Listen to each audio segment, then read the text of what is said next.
mūsų veikla yra pakankamai labai specializuota.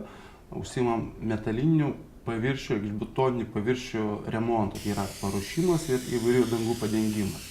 Atliekam darbus ne tik Lietuvoje, atliekam darbus ir Skandinavijoje, plėšimės, kadangi norim nesiplėsti pagal darbų sritis, o plėstis geografiškai. Tai šiuo metu tą pakankamai sėkmingai atlieka. Iš pat pradžių, tai aišku, pirmas sąmatas darėm Excelio pagalba, po kelių mėnesių po įsikūrimo įsigijome Sistelą ir su Sistela dirbame keletą metų ir kol galų gale mes nusprendėme, kad vis dėlto sąmatui sudaryti, tas įrankis, ta programa turi būti ne vien tik tas, kad turėtų įkainius, bet kad ir efektyviai, greitai ir patogiai galėtumėm ją valdyti.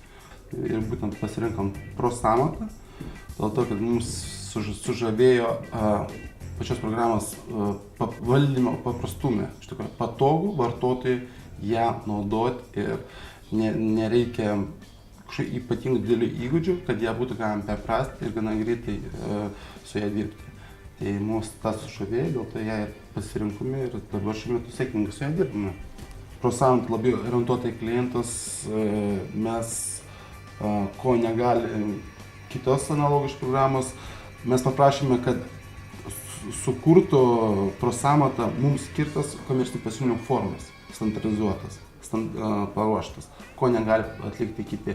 Mes paskaičiuojam sąmatą ir iš karto automatiškai mes tą sąmatą galim paversti į komercinių pasiūlymų formą, ko negali pateikti kitur. Tai mums sutaupo laiko.